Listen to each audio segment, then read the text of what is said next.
You know, there's a little word in the Bible. It's just one of them little ones. It's just got 2 letters in it. I think I've discovered it as one of the most neglected, well, it's one of the most important neglected words today. There's a lot of words that are more important that we're not neglecting. But this word is real important, but we're neglecting it quite a bit. It's just a little word. It's the word, I'm not going to tell you. It's the word do.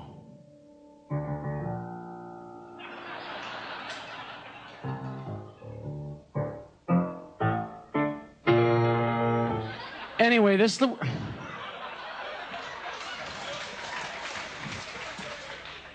Can you imagine what the Bible would be like without the word do? Think of some of the scriptures. Why do you call me Lord, Lord, and not what I say? And not what I say. Not everyone who saith unto me, Lord, Lord, shall enter the kingdom, but he who the will of my Father. That's not do, that's does. It's a variation of the root word. Think about it. Not everyone who saith unto me, Lord, Lord, shall enter the kingdom, but he who does the will of my Father. I've been doing this study of this little word do. Today, you know, for centuries, the church, the Roman church, way over there in Rome, was emphasizing works, works, works, works, works, works, works, works, you know. And people would go, you're not working for the Lord, you're going to go to hell, you know. And so everybody took it all the way over here, to this extreme. And then Martin Luther came along, and he said, no, you don't have to do nothing to get into heaven, it's all grace. Everybody, back over here. A couple people stayed over here, and, you know, right over here. Now, Martin Luther found a spiritual truth. It is not by works that you're saved, but by grace, lest any man should boast. And that's outrageously right on.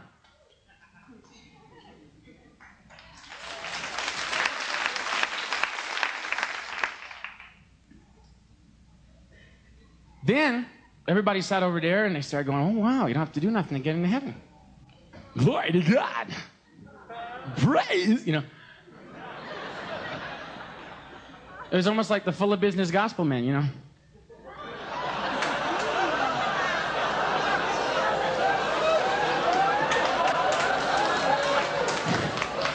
Uh-oh.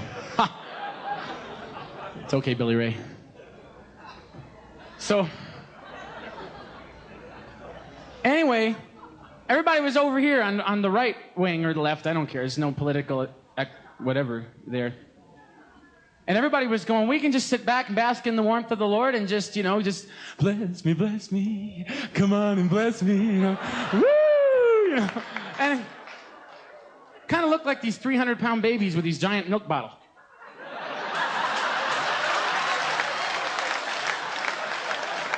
Getting fatter and fatter for Christ, you know, like the balloons in the Macy's Day Parade.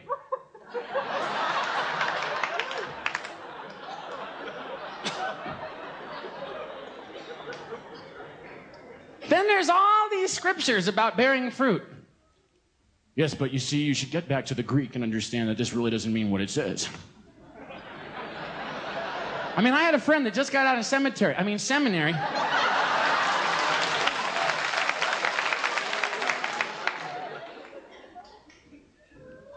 And he, you know, he's telling me, you know, that's the big cop-out now, you know. But you ought to see it in the Greek. Wow, you know.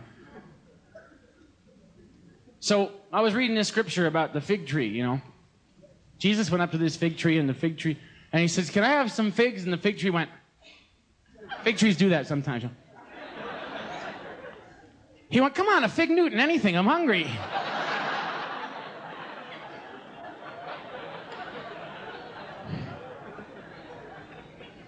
How about some bark? How about a leaf sandwich? So the fig tree just kept going. Yeah.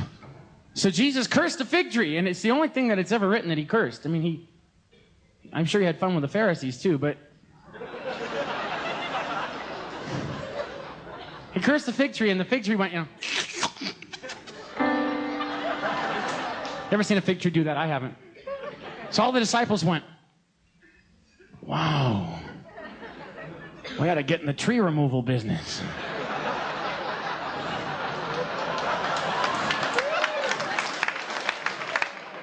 I meant the disciples, I'm sorry. Didn't I say the disciples? Must have been something I ate. I love the Y food from afar. It's great. Praise the Lord. Well, I'm sure winning points, aren't I? So anyway, there was this parable about Jesus going up to this gardener, or about the Lord going up to the gardener and say, hey, what is this tree doing in my garden? It's got no fruit on it. Gardener said, well, boss, listen, we'll just dig around it and we'll graft on it and we'll fertilize it and we'll prune it, and in another year, if it doesn't have any figs on it, you can have fig firewood. Lord said, I got enough firewood. Make me some figs. Plenty of firewood, you know.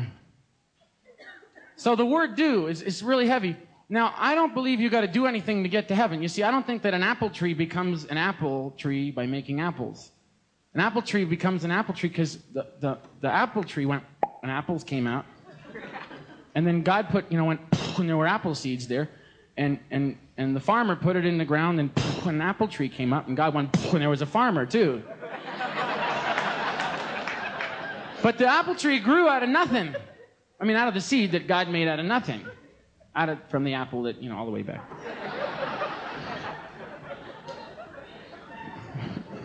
Which came first, the apple or burpee seeds,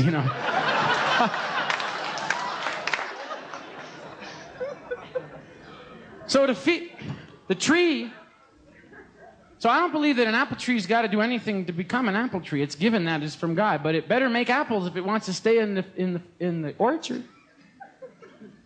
According to the Bible, it's got to make apples or figs or whatever, the fig tree making figs, or else it's not going to stay in the fig orchard. Aren't there orchards of figs?